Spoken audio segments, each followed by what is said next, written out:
You're listening to Psych with Mike. For more episodes or to connect with the show with comments, ideas, or to be a guest, go to www.psychwithmike.com. Follow the show on Twitter @PsychWithMike or like the Facebook page @PsychWithMike. Now, here's Psych with Mike. What'd you say? Cut me a check anytime, and I'll like you. I'll like you if you buy me. I'm a hoe. You too. Okay, be a hoe. welcome to the Psych with Mike library. Mr. Newcomb is telling the audience that the more that he gets paid, the more that he will like them. No, we were discussing a TV show that used to have a character on it, Eddie Murphy played, in which he played a pimp in the city who wrote a book called You Too Can Be a Hoe, about how people can make money by doing things that other people want them to do. Mm-hmm. And there's a lot of sagely knowledge in that statement. Sagely. Yeah. So if we were able to get to a point where the show reached a large enough audience that it were making money, Mr. Newcomb would be happier, and would you then also invest more effort? Would you really commit to it, and or are you already really committed? Well, I've been told that I need to be committed. That's different. I don't know if we're talking about the same thing. That's a different conversation. Oh, okay. So this subject that we're going to talk about today is something that is actually really near and dear to my heart, because I believe that the real goal as a parent is to create a child that is capable of effective emotional regulation and self-love. And that's what we want to talk about today. Okay. So first off, would you agree with that? Would you amend that in any way? Well, when I was going through the educational process as a student, not as a student of life, because it's an ongoing process, it never stops. But I remember being taught the theory that when a child is born, that they are a tabula rasa, they are a blank tablet, and that parents and society have to build into that child a framework for understanding the world and skill sets for being able to function in the world. And that the goal of parenting is to raise a child so that at some point in the future, when it's appropriate, they can leave your home and become functioning, independent adults who are positive, contributing members of society.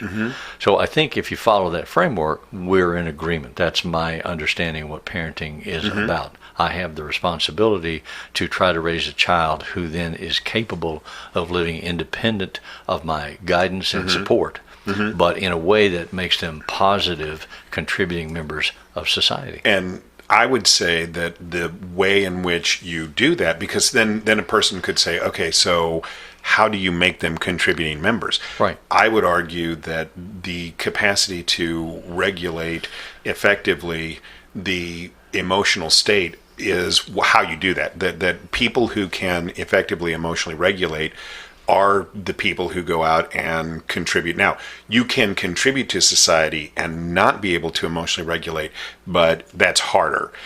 People who genuinely, think about it, who is, other than yourself, who would you identify in your perception as the individual who is best at genuinely regulating their emotion? My wife. Okay.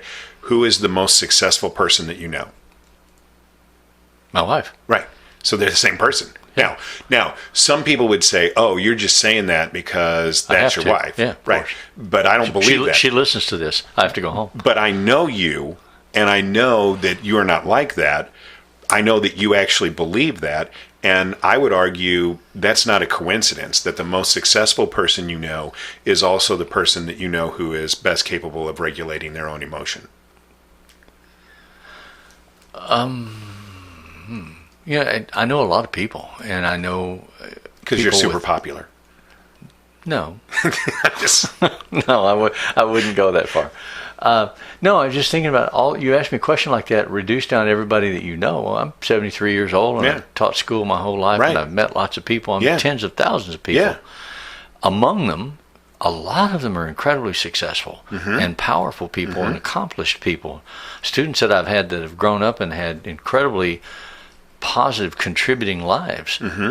People that I know, friends, neighbors.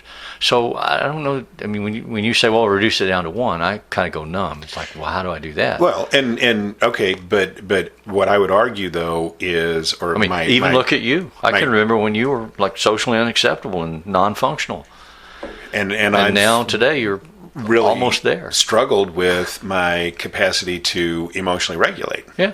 And that's what I would say. My counterpoint to that would be that all of the people that you know who are super successful, so people who, because I work at Washington University, which is a well-known research university in the world, okay?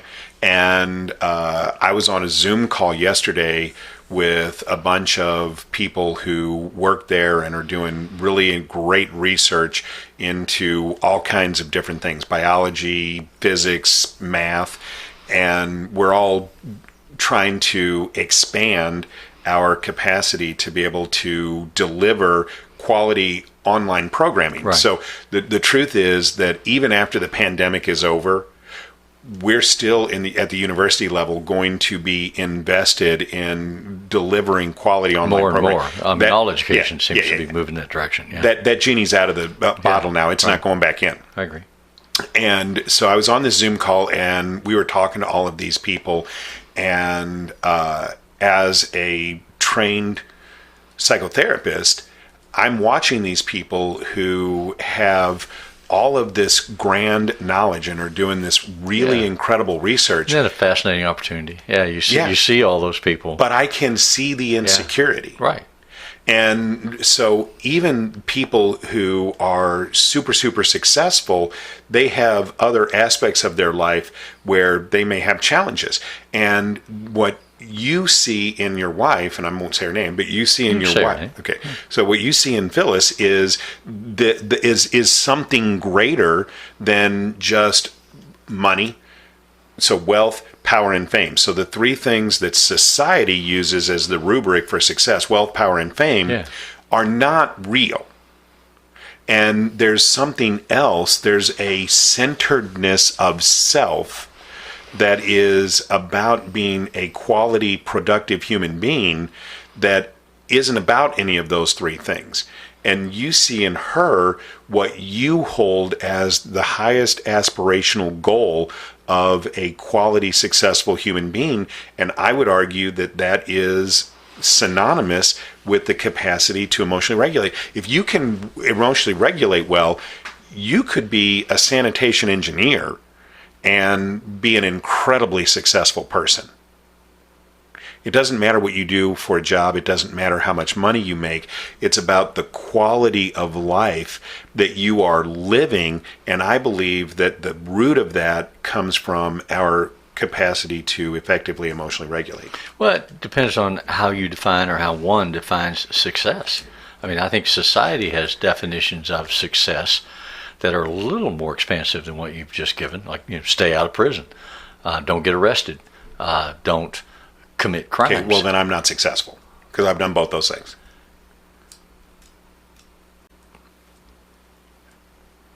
I would say that when we're talking about my wife and her capacity to emotionally regulate, it's incredible. But I would say there's more depth or richness that has to be considered. A capacity to love, a capacity to give, a capacity to share, in addition to being able to emotionally regulate. Okay, so let me ask you a question then. Yeah. So what do you define as the difference? I would argue that those are all the same thing. No. Okay, so what's the difference between emotionally regulating? Then you get into semantics, which may be what you want to do. No, I don't want to. Because I'm prepared for you to throw out a bunch of highfalutin terminology, which is where you go when you get confused or backed into a corner. I think. I'm going to say words. Okay. Go ahead. I think that I understand the capacity to emotionally regulate is the ability to monitor myself. And we're talking about me. I have the ability to monitor my feelings so that they don't break out of me in all caps in such a way that I can't control my behaviors in response to them. So that if I am angry, like road rage, if I'm driving down the highway and somebody cuts me off and I get this surge of rage that's beyond my ability to control in the moment, I may wreck the cars, kill somebody, have to spend the rest of my life in prison because I was an idiot. Or hostility or anger or sadness, feelings that overwhelm my capacity to manage them. So when you talk about emotional regulation, that's what I'm talking about. Now, emotional experience to me can be slightly different. And I experience my wife as someone who has an incredible strength, an incredible curiosity, honesty,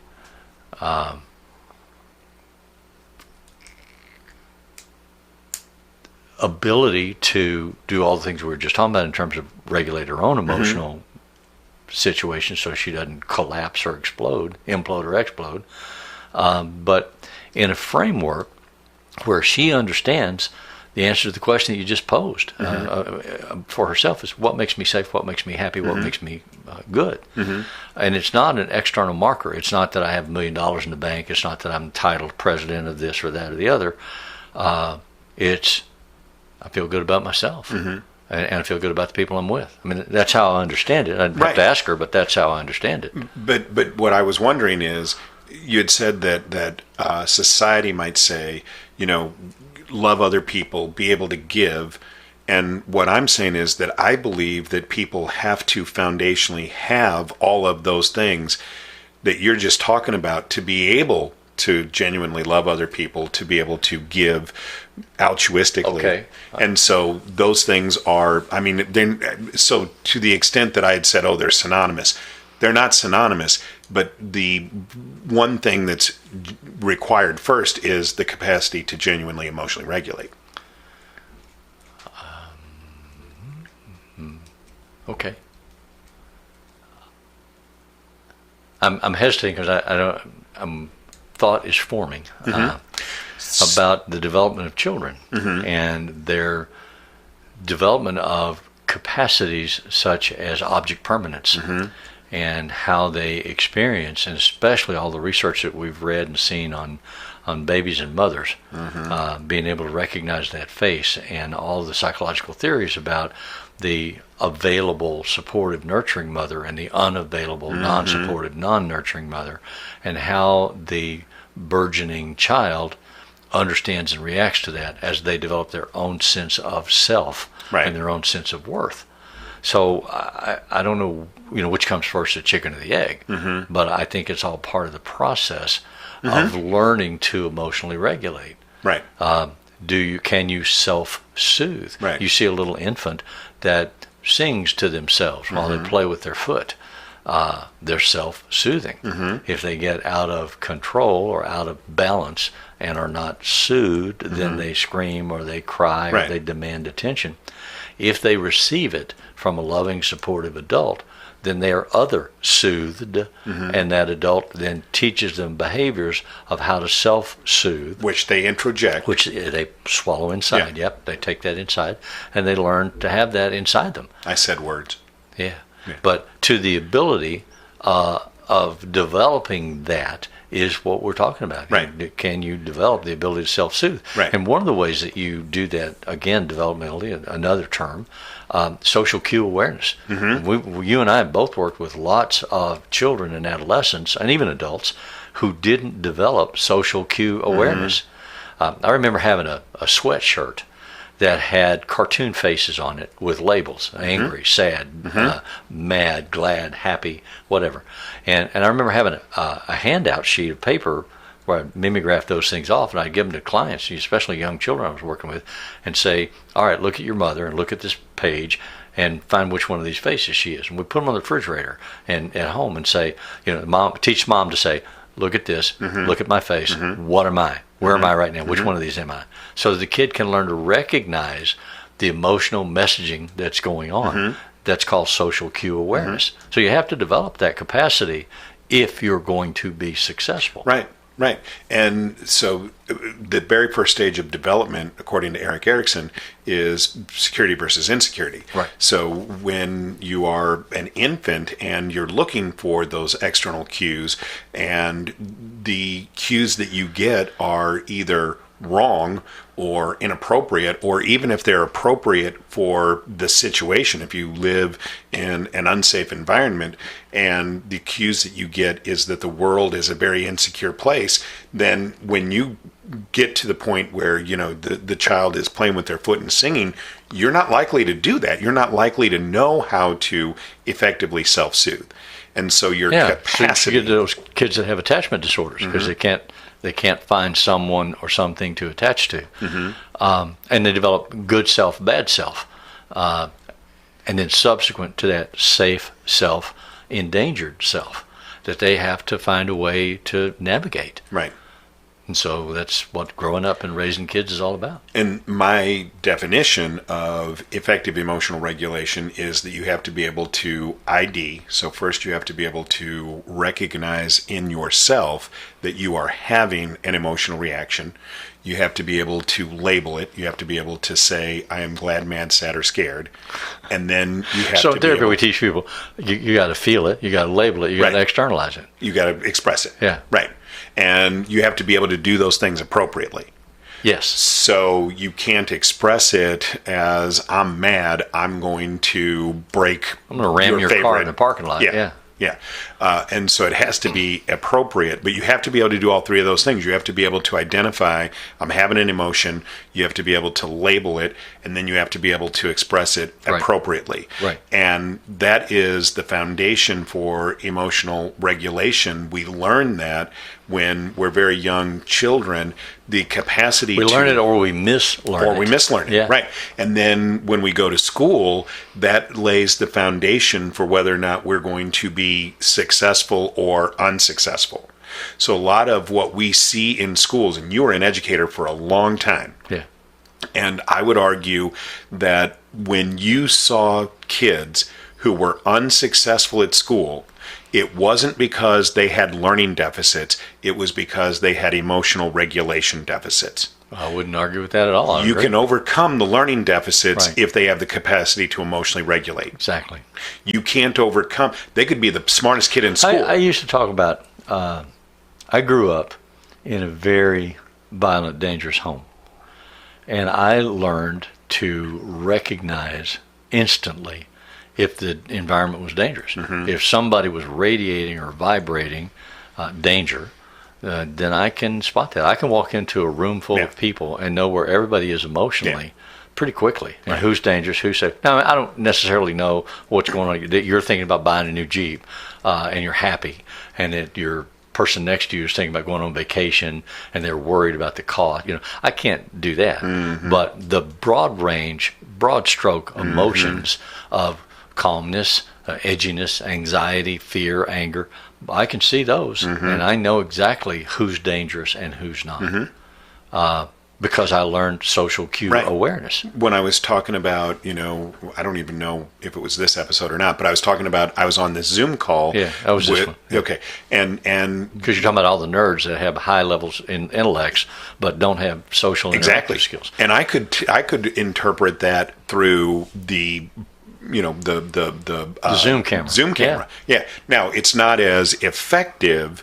So when you do it through video, you're losing some of the nonverbal behavior. When you do it through audio, you lose more of the nonverbal behavior. So it becomes less effective. Those are called mediated conversations. Yeah. There's a medium that transitions between what I say and what you hear.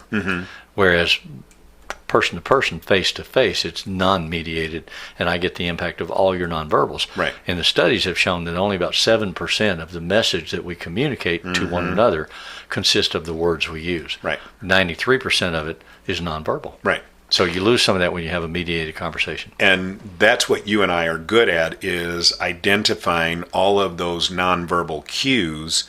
We are good at that both because of our history and the way that we were raised, but also because of our training and our education and our years of experience. Yeah. And so we're really, really good at that. But when you say, oh, I don't know if you're thinking about buying a Jeep and you're happy, or you're thinking about going on vacation and worried about the expense. No, but what you do automatically without even thinking about it is asking the right questions to get that information, so that pretty quickly you do know that. Yeah. And it's amazing, people think, oh, as a psychotherapist, you're reading my mind. No, we just know how to interpret the nonverbals and allowing, and now we do it unconsciously, where we ask the relevant questions that fill in the gap of information. It appears that we are reading people's minds. We aren't. Anybody can do it, but if you don't know how to effectively emotionally regulate, it's going to be harder for you to be successful in anything that you attempt,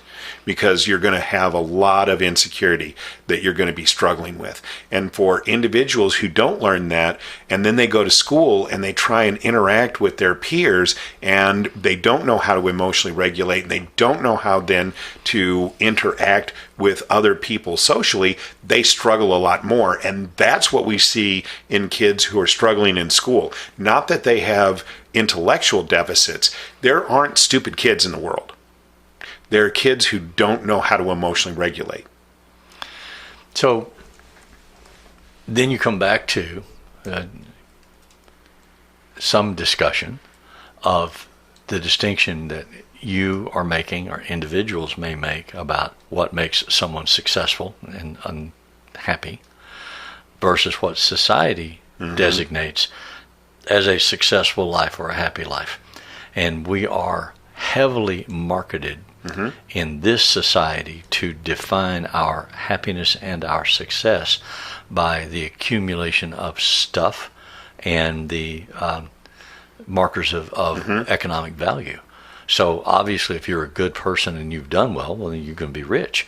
So like there are even entire communities in the Christian faith that are called prosperity churches and prosperity preachers, which preach the message that if you please God, God will give you wealth, and you'll have fancy watches and fancy cars, and you'll be rewarded because you've pleased God. So the message of value comes with visible markers. Right. And it's always been a part of our history and our imagery. Which I don't buy into. The chosen of God. But I do encourage my clients to identify what for them are the markers of success that matter to them. Which is a great conversation to have, because a lot of times they've never thought about it. They've never thought about it. They just swallowed whole the message from the culture. And I can tell people, without any reservation whatsoever, that the marker that I've always held for myself is that I want to be a good dad. That's the only thing I care about. And it actually is, in my opinion, the one thing that I've actually done well in my life. If I've done nothing else well, I know that I've been a good dad. I know because my kids tell me. I know because I can look at their success and recognize that they know how to emotionally regulate. They're completely, fully realized, functioning human individuals as adults now. I'm still learning. To be a good dad? No, to be an emotionally regulated person. Well, and I'm still learning that too. But what I do know is that both of us were able to indoctrinate that into our children. So while you may struggle with whether or not your elder son has that, I know that your younger son does. I struggle with whether or not I've been able to convey to him my acceptance of his choices and my desire that he be happy, rather than other messages that I may have given about economic success or job title or description or what have you. 'Cause I'm not sure how clean my messaging was when he was younger. So I don't know what he got. But I think I've gotten better at it as time has gone by. But even if that is something that you still are looking to maybe even continue to educate him on, his capacity to emotionally regulate and self-soothe is apparent to other people. Yeah, I think so. And so for me, that's what... He's not in jail. Exactly. So, I hope that people think about consciously what is, especially if you are a parent, if you have children who are still in an impressionable age, under the age of 16, what is that message that you are trying to model for them? Do you ever think about your own emotional regulation? And so I always wanted to give my children the message that you should be able to emotionally regulate even if I can't. And I think that, but I think that that's a message that you can send. Yeah. I may not be really good at this, but I want you to be good. Just like you can smoke and tell your kids, I don't want you to smoke. Yeah, I know a lot of people have done that. And or drink or a gamble. lot of right, and a lot of times those children grow up and they don't do those things. Yeah. So I think it is perfectly fine. Some people, I've had clients come to my office and they'll say, well, that makes me a hypocrite. Okay, but if you're going to be a hypocrite, be the best hypocrite you can possibly be. Make sure that the message is unequivocal. And I think that as a model, as an adult, we can try and encourage other people to be well and good at emotional regulation, even if we think we struggle. Well, I think an awful lot of parents say, do as I say, not as I do. But I can't tell you how many conversations I've had with parents, and I know you've had with parents as well, in talking about raising children, teaching children, whatever it might be, that where we say, when you talk to your kids, they don't listen to your words. They listen to your behavior. Right. So it depends on what you model, not what you say. You can say Right. all the right things, but if you model different behaviors, Right. that's what your children hear. So I guess what I'm saying is that when... I remember one time somebody that I was involved with popped a kid on the mouth for speaking inappropriately and said, we don't hit people. Instead of we don't talk badly to people. Well, I don't know. But it was a reflexive, reactive kind of behavior. But I was able to laugh and say, look at, what do you think they just heard? And so we had an interesting conversation from there. But so children study you like scientists in the lab study lab rats. Right. And they want to know what you really mean. Right. And that's that social cue awareness thing Right. again. They're trying to learn what it means and how to understand it so that they can pick the behaviors that work for them, that make them safe. Right. But I think what I was getting at is that you don't have to feel like you have to be a perfect model of emotional regulation, that if you weren't, that your children are doomed. But what you have to be able to do is when you get it wrong, you have to be able to identify that and then go back to the child and say, hey, I got it wrong. So this person that one of the most important things you can do to your Yeah. child, for your child, with your child, is to be able to go in and honestly say, I apologize, I screwed up. Yeah. I shouldn't have done that. I was upset about, for instance, a lot of conversations I've had with dads in particular, do you share your emotions with your children? Do your children understand that you're struggling at work right now? You're worried about your job security or your promotion or getting a raise, or you lost your job and you can't pay the rent, and that's causing you to be emotionally volatile. I mean, tell them. Right. They know that something's going on. They see that something's out of control, and they think it's them. They all think it's them. I did something wrong. I'm doing something wrong because Dad's crazy right now. So or cry. Do you cry in front of your children when you're hurt, when you're upset? You have to display as honestly as possible who you are, what's going on. And if you can give that to your children, it is the greatest gift that you can give them.